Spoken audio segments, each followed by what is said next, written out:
Una inversión de más de 4 millones de euros y la rehabilitación de 251 viviendas en el barrio de Corea de Gandía es lo que va a suponer el proyecto de la RUR, Área de Regeneración y Renovación Urbana de este barrio. Un plan que esta mañana se ha materializado en la firma del convenio entre el Ayuntamiento de Gandía y la Consellería de Vivienda, que han rubricado el alcalde José Manuel Prieto y el conseller Héctor Illueca. Una actuación coordinada entre ambas administraciones que servirá para acometer una profunda renovación del entramado urbano, pero que además incluye la rehabilitación de viviendas. En total serán 251 domicilios los que se beneficiarán de este plan, en el que la mayor parte de la inversión correrá a cuenta del Estado. Más de 1,8 millones será la inyección económica para este ARUR de fondos del Gobierno de España y 760.000 euros de la Generalitat Valenciana, mientras que el Ayuntamiento de Gandía asumirá con fondos propios el coste de 580.000 euros. Además, los vecinos del barrio aportarán algo más de 865.000 euros. El alcalde de Gandía, José Manuel Prieto, ha calificado de fructífera la visita de Héctor Illueca y ha agradecido el apoyo incondicional de la Generalitat,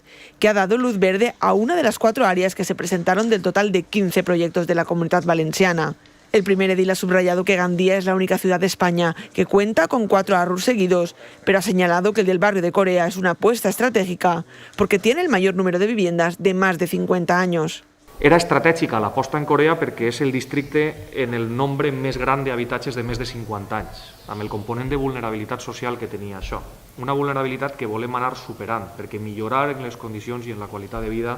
dels habitatges dels nostres veïns suposa apostar pels seus projectes vitals,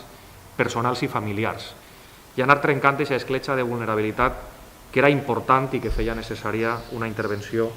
en els habitatges més antics. Por su parte, el conseller Héctor Illueca, en su primera visita a Gandía como alto cargo del Consell, ha puesto en valor las políticas de vivienda desarrolladas por el Ayuntamiento de Gandía durante los últimos años y ha querido destacar esa estrecha colaboración entre las administraciones. Crec que compartim que les polítiques d'habitatge s'han d'arrelar en el territori i necessiten d'una col·laboració estreta en tots els nivells de l'administració i, entre altres, en el nivell local dels ajuntaments i en el nivell de la Generalitat Valenciana, i en aquest sentit crec que el treball que s'ha fet al llarg d'aquests anys amb Gandia és modèlic i veritablement un exemple que ens ha de servir per a projectar-lo cap al futur i a tot arreu del nostre territori.